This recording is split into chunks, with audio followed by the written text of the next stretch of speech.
सुप्रभात। मैं हूं जगेंद्र राणा। आज की हमारी आध्यात्मिक चर्चा का विषय है ईश्वर का गुरु रूप। ईश्वर का गुरु रूप। कुछ लोग ऐसे होते हैं जो पूजा तो करना चाहते हैं, लेकिन पूजा केवल इसलिए करना चाहते हैं कि हमारी संपूर्ण इच्छाओं की पूर्ति होती है। कुछ लोग ऐसे होते हैं जो पूजा भी करना चाहते हैं और दुनियादारी भी चाहते हैं, लेकिन कुछ लोग ऐसे भी होते हैं जो अपने मालिक की खुशी में अपना सब कुछ समर्पित कर देते हैं। और कुछ लोग ऐसे भी होते हैं जो उनके नज़दीक पहुंचकर उसी के बन जाते हैं और वहाँ से लौटते ही नहीं। तो ये जो नज़दीक पहुंचकर उन्हीं के बन जाना और वहाँ से लौटना नहीं, इस स्थिति का नाम फना फिर शेख है। जो सच्चे और समर्थ सद्गुरु होते हैं वो सारे विश्व के लिए होते हैं और सारा विश्व उनका होता है। तो इस परंपरा के जितने संत हुए हैं वे सब इनके साथ रहते हैं, इसलिए इनसे मोहब्बत करने पर सारे संतों की मोहब्बत स्वतः ही मिल जाती है। जो लोग इस तथ्य को नहीं जानते तथा जातिवाद वर्ग भेद को बढ़ावा देते हैं, उनकी आत्मशक्ति क्षीण हो जाती है। हर प्राणी में एक ईश्वर का तेज समाया हुआ है, फिर भी हर प्राणी दुखी है। कारण स्पष्ट है, क्योंकि वह पूजा नहीं करता, आराधना नहीं करता। यदि वह पूजा करना चाहता है तो केवल अपने सुख के लिए। सुख और दुख दोनों ही उसके अंदर हैं। मानव मन पूर्व जन्म के संस्कारों में बंधा हुआ है और हर समय अपनी इच्छा पूर्ति में लगा हुआ है। तो जब तक वह अपनी इच्छा शक्ति को गुरुदेव के चरणों में समर्पित करके खाली नहीं हो जाता, तब तक उसका भोग बढ़ता ही रहता है और असली सुख से दूर बना रहता है। तो मनुष्य के पास दुख का कारण उसकी अपनी इच्छा है। मनुष्य असली सुख से सुखी तभी हो सकता है जब वो अपनी बाह्य दृष्टि को अंतर्दृष्टि के साथ लगाकर अपनी सारी इच्छाओं को समेटकर केवल अपने इष्ट को ही देखता है, सुनता है और उन्हीं के साथ रहता है। यही असली सुख है। तो सद्गुरु की सेवा में जो लोग हाजिर होते हैं उनकी इच्छाएं पूर्ण हो जाती हैं। परंतु इतना हो जाने पर जो जिस स्तर की चाह लेकर जाता है उसी स्तर तक रह जाता है।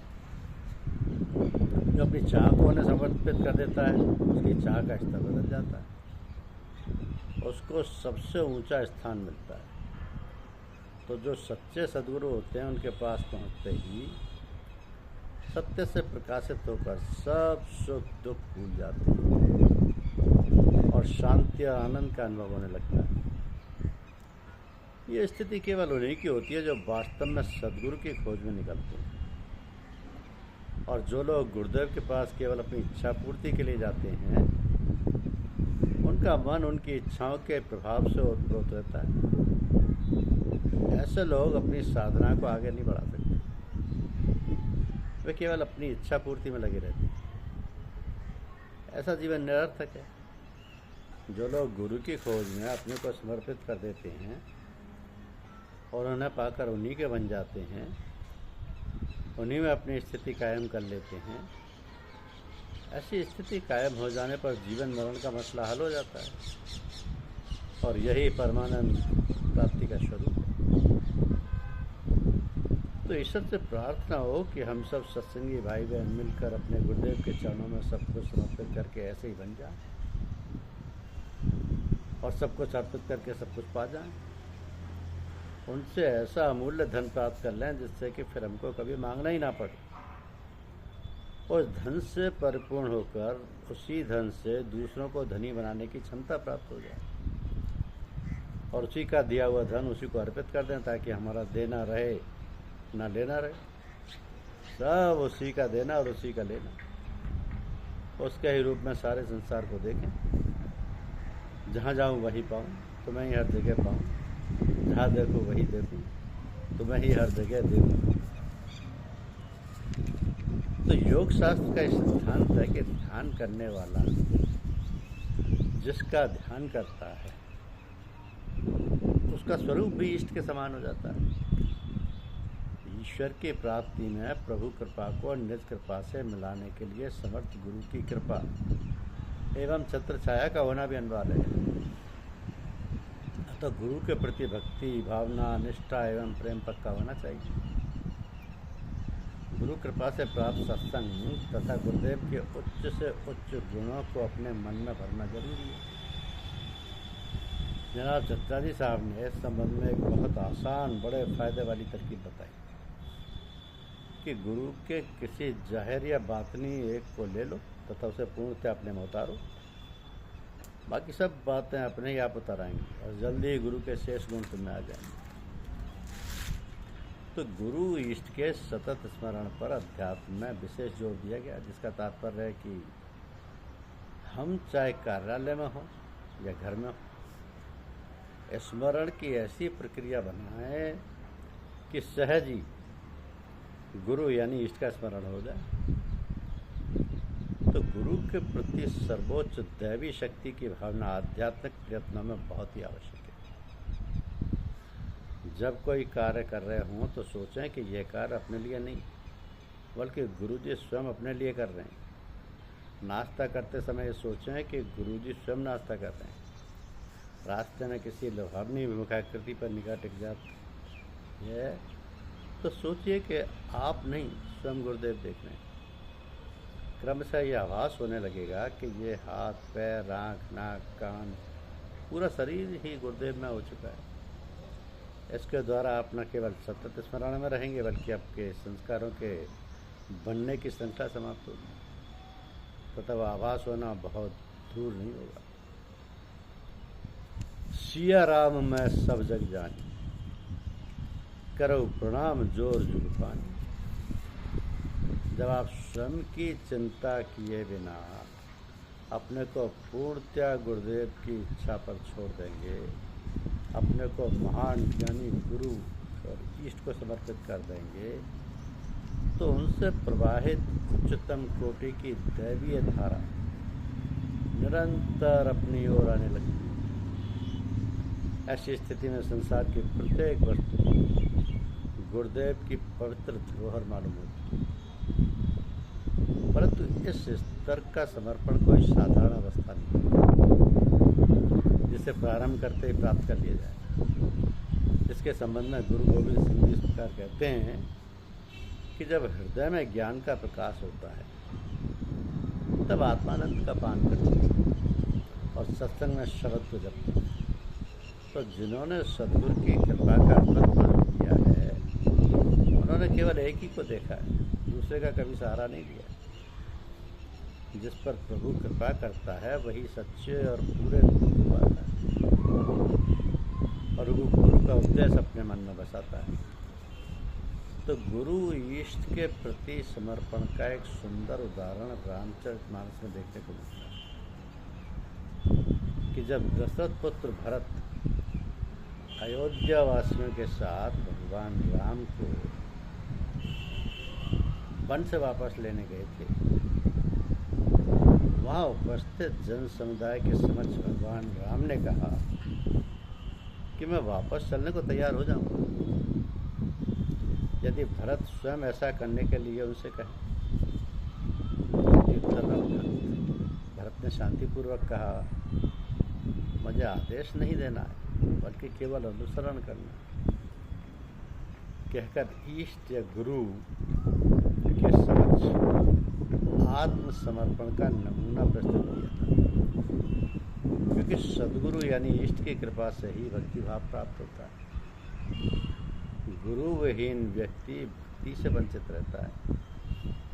यदि गुरु कृपावश व्यक्ति को सत्संग मिल जाए तो वह रहस्य को समझने योग्य होता है, क्योंकि परमात्मा स्वयं सत्य स्वरूप है, उसकी वाणी भी सत्य है। परमात्मा स्वयं इस विश्व का पालनहार है, वही कृपा करके व्यक्ति को गुरु से मिला देता है। तो ध्यान, सुमिरन एवं योग उपासना के विभिन्न तरीके हैं जो भक्त की मानसिकता, क्षमता तथा परिस्थिति के अनुसार प्रभावी होते हैं। ईश्वर की उपासना ही शक्ति की उपासना है।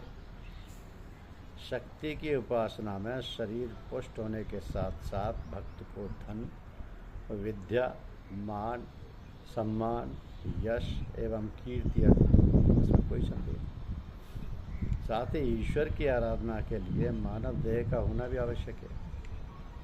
अब मानव देह धारण करने पर हमारी ये जिम्मेदारी है कि शक्ति की उपासना कर मनुष्य देह को सार्थक बनाए। ईश्वर इस धरा पर गुरु रूप में आते हैं।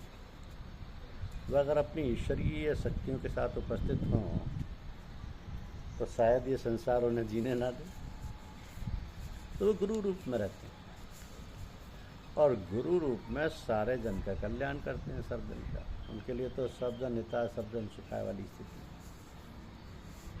लेकिन ईश्वर के पास जब वो गुरु रूप में उपस्थित हैं, जो भी लोग आते हैं, जो भी उनके भक्तगण आते हैं, साधक आते हैं, उनकी हर इच्छा पूर्ति की जाती है। परंतु ये इच्छाएं ज़्यादातर लोगों की सांसारिक होती है। सांसारिक इच्छाओं में जो व्यक्ति लिप्त है वो ये केवल बाह्य जीवन जी रहा है। आंतरिक जीवन जीने में ही आध्यात्म की शक्तियाँ प्राप्त होती। तो आध्यात्म तो आंतरिक साधना है। जो आंतरिक साधना करेगा उसे ईश्वर के रूप के साक्षात्कार होगा। जो आंतरिक साधना करेगा वो आध्यात्म की ऊंची से ऊंची सीढ़ियाँ चढ़ेगा। जो आंतरिक साधना करेगा उसको बाह्य दुनिया से संपर्क कटता चला जाएगा धीरे धीरे धीरे। उससे बाह्य दुनिया के सुखों में सुख मिलेगा ही। ये सब सुख जितने भी हैं सांसारिक हैं, ये महज इसलिए है कि आपको संसार में रहना है, इन्हीं लोगों के साथ रहना है, इन्हीं गतिविधियों में शामिल भी होना है। तो महज अपने गुरुदेव को साथ लेकर या अपने ईश्वर को साथ लेकर के इनमें जो आवश्यकता है उनकी पूर्ति करते रहे। बाकी अपना संपूर्ण समर्पण, अपनी संपूर्ण श्रद्धा, अपना संपूर्ण विश्वास गुरुदेव को, जो कि ईश्वरीय रूप में विराजमान है, उनको समर्पित कर दें। जीवन इतना सुचारू रूप से चलेगा, प्रभु कृपा से चलेगा, क्योंकि आपकी अपनी कोई इच्छा रहे ही नहीं। जो भी इच्छा है वो गुरुदेव की इच्छा है।